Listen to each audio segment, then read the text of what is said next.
Too Clean Podcast. Chat Too Clean. LordSicko. You feel me? LordSicko, Too Clean Podcast. Listen, man, there's been a lot of podcasting going on. You know, I've sat back and I've observed for a long time. And never going to be like this. Yeah, I'm going to be honest. Like, a lot of the barber podcasts that I've seen, you guys aren't really giving real game, bro. Like, you guys are kind of just like... So I want to give you guys actual tangible knowledge and just talk about different topics, bro. We're going to have special guests. We're going to have surprises, sponsorships on the way, man. Y'all tap in, man. Yo, Sicko, talk to him. And this podcast is going to be wild because we're going to be talking about every type of topic because that's what we do, man. We just talk about everything and anything, whether it be current events, whether it be a barber talk, whether it be tariffs, fashion shit, fucking everything, bro. Now, I wanna have a little conversation about this Pope shit, man. This Pope shit is crazy, bro. What is the whole thing? It is fucking weird, man. Explain what do you know? I don't know. I'm not trying to turn this into some conspiracy theory podcast or nothing, bro, but if you Google it, now I'm just saying, I went out the other night, had a couple drinks, someone told me the Pope died. I go, holy shit. And then he didn't just die. He died on Easter. Right? It was actually on Easter. It was on Easter. Now, I want to say, like, when he died, the Pope is not supposed to have an open casket. It's against the Catholic Church for him to be displayed in that way. Right? So, now, not only did he have an open casket, it was on some shit like this. He was in the casket, and his hands were like that. What? I swear to God, this is on Google. A hole? Bro, it was on some Illuminati shit. Are you kidding me? Google it. Let's fact check it. I swear to God, look up Pope open casket. It is some weird shit, man. What? It is some weird shit, and then all of a sudden, a new Pope is picked, and he's an American. His hands, bro. That's crazy. Like, his hands aren't crossed regularly, bro. No. What is that shit? It's a triangle, bro. Why has he got the open casket? Who's this dude that's like behind him? They got some weird shit, man. I'm telling you, bro, like, it's some mind-boggling shit, and I try to stay away from that kind of shit, and that freaks me out, bro. It's kind of weird, bro. It freaks me out, bro. Vatican? That's pretty... Why would they publish this photo? Open casket Pope? That's what I'm saying. Why? So now this goes back to another topic. I bet right now if we look up the Pope before him, Pope Benedict, I guarantee his open casket photos are not on the internet. So did you grow up Catholic? I did. How do you say Catholic? Yeah, Catholic. Catholicism. Technically I did, yeah. Okay. But Roman Catholic or traditional? Just American traditional Catholic? American Catholic. So when you go pray, you go to a mosque? No, you go to a church. Okay, a mosque church. is, Mosque I believe Islam. that's, yes, Islam. yeah. Okay. No, it was just a regular church. Jews, you know, where do Jews pray? At a synagogue. Synagogue. That's what I wanted to say. Synagogue. Synagogue, church, mosque. These are the three religious institutions over here. Yeah.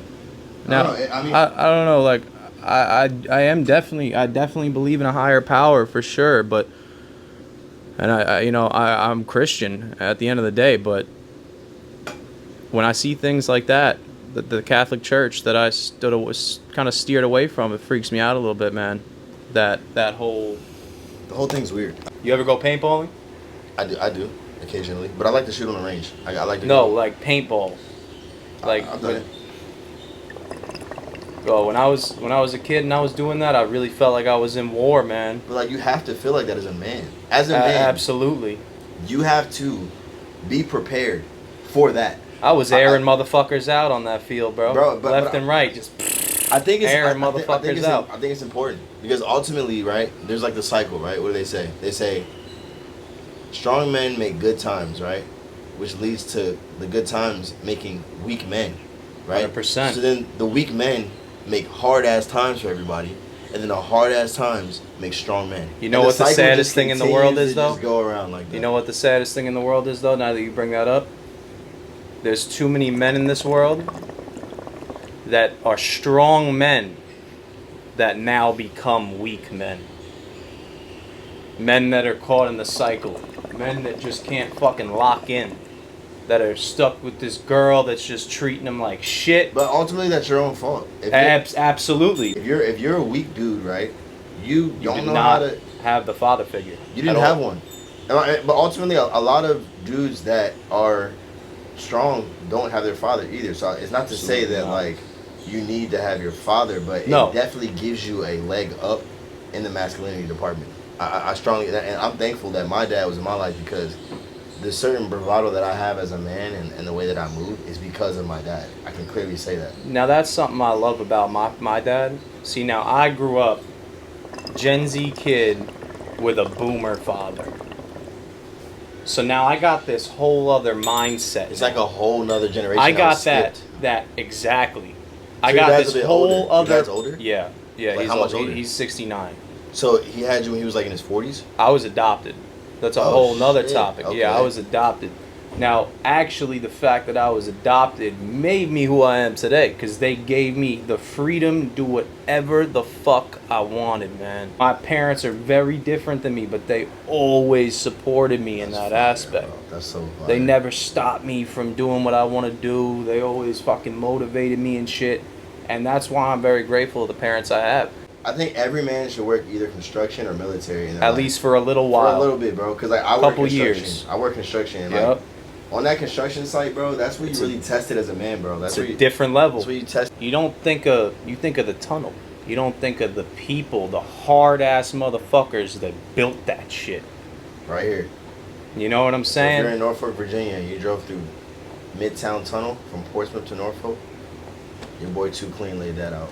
And that's where I have to ask you a question now, and I want to say, because I had a similar background, honestly, and me and you are very close friends. Now I want to ask you at what time in your life was it like, all right, fuck this, I'm going to be the best barber in this city?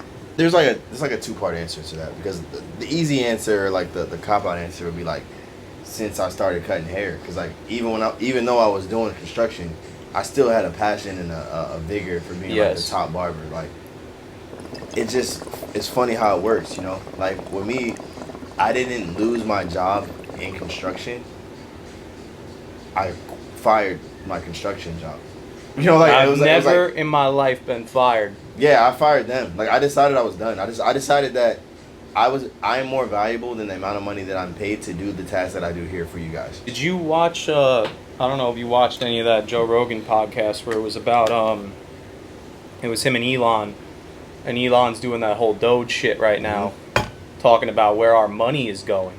Bro, that was insane. That was fucking insane. Did you see the video when he was talking about how much? That was crazy. We're talking about $361 billion a year. Unaccounted for. Don't know where it went. $10 billion to go to Afghanistan so they could have a Sesame Street over there. Like it was. What kind of shit is that? It was almost like not even. It doesn't even make any sense. I mean, ultimately, I think it's just laziness.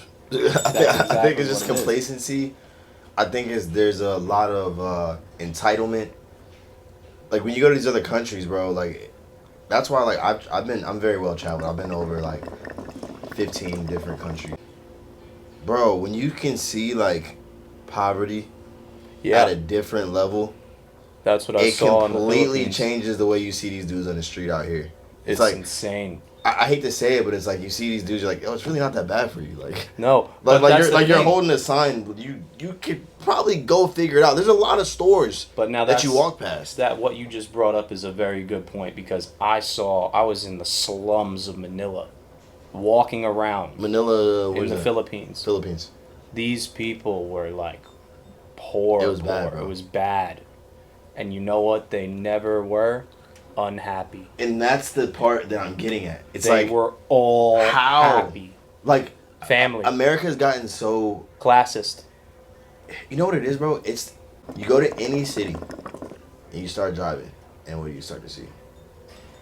Walmart, Little Caesars, Mattress Warehouse, Taco Bell, tire stores, Tire Kingdom, everywhere, every jurisdiction. It's like. But then there's a beautiful neighborhood right next to it. And every now and then you get little gems. You get little pockets of beauty, a mom and pop restaurant. But for the most part, like, when I was in Bali, bro, like everything Which is a was third beautiful, world country. but like everything, they have commercialized areas, but it's like no, like everything's pure. Like this rice that I'm eating right now It's so fresh. It's the best thing. like when I was sitting there on my lap Yeah. eating folded up, bro, and I'm like, they're bringing us like the best halal Fresh meat, fruits. like Fresh. like the coffee, like, and you're looking now and you're like, It all that's came an from acre. there. That's like 2 or 3 acres Yeah. of rice, and there's people out there with the baskets, bro, and you're just like, wow, I am eating what You're that blessed. dude just cut, bro. Yeah. That And he does is it every what's- day. That's what's missing in America. That's what's missing because in We're America too it's like big. Let's go to Costco. Let's I don't go even. Is it even rice? Exactly. That's the craziest part about it. Like, bro, I was doing research today on like knowing what is actually organic or not, and there's certain like digits on your fruit you gotta watch and see. What I did was when we first got our house, I go, you know what? Fuck this. We're growing everything. That's so fire. We're growing everything. That's Well, so every single, we're going to sit down, me and my family, we're going to sit down and we're going to discuss what do we eat on a regular basis. So I don't even shop at the store anymore. I Really? go straight to the farm. We get half a cow. And I saw where that cow was grazing. I saw where that cow Right. came from. I can vet it out. I know dox what it ate. I know who the owners are of the I cow. know who cut it. I know who butchered it. I know every single thing about what that cow did. And now I'm eating the healthiest form of meat I could possibly be eating. I'm growing the healthiest form of vegetables I could be growing. And now now I feel better. Yeah. Everything about it is like we are what we eat, man. It's That's- such a fact. That's what is so important because at the end of the day, like I came to this city and I realized it's got a lot of similarities of home, like of New York. Like this place is a melting pot, bro. There's every type of people in this 100%. in this city, It's man. one of the most diverse cities I've been to. It's insane. Like I can go to. You know what's crazy? I was just talking about that. Like, I got so many different vibes in Orlando at this point. It's like I can go to Little Brazil, bro, and be like, bom dia. You know what I'm saying? Like, in the morning, you feel me? Like, I could go there. Like, I know where that's at. I could eat Brazilian pastries, dog, like from 11 a.m. to 12:15, bro. And then I can go to Little Haiti, get some, some fufu. Or if I'm feeling like I want to go kick it with some old money, I'll just go to Winter Park. Just be cool. Don't wear no jewelry. I take the chains off, everything when I go over there. But then it's just like, there's just certain places you got to just know where to go, bro. And I think that's what makes Orlando special because you can kind of curate your own vibe as opposed to this is the vibe and this is what you have to conform to. now I'm from